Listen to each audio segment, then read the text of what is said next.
көжегім. Жануарлар олимпиадасы. Париж қаласында өткен жануарлар олимпиадасына көптеген жануарлар жиналды.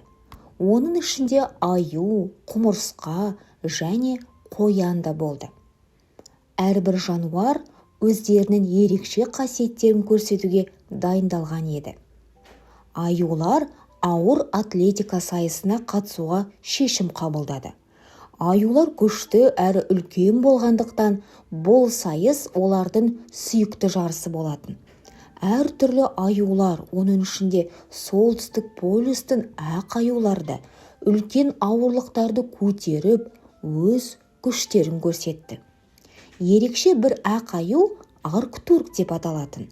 Ең ауыр жүкті көтеріп, алтын медальға ие болды. Көрермендер оның күшіне таң қалды.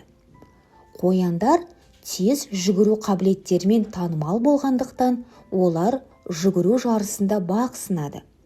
Қояндар үшін бұл сайыс өте қиын болды.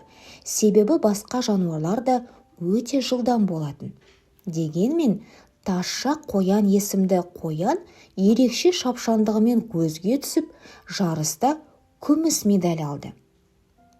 Құмырсқалар өздерінің ұйымшылдығымен және еңбекқорлығымен белгілі. Олар командалық жарыста өнер көрсетті. Бұл сайыста олар бірге жұмыс істеп, өте күрделі лабиринттен өтулері қажет болды. Құмырсқалар тобы тез және тиімді жұмыс істеп, лабиринттен ең қысқа уақытта өтті. Осы жарыста олар жеңімпаз атанды және алтын медальмен марапатталды.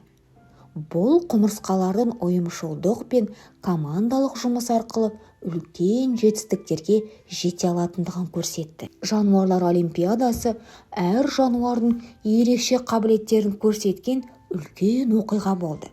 Бұл олимпиададан кейін аю, құмырсқа және қоян, сондай-ақ басқа да жануарлар өздерінің күш-жігерімен, достық рухымен мақтанып, туған жерлеріне оралды. Олар бір-бірін жақсы көріп, спорт пен достықтың маңыздығын түсінді.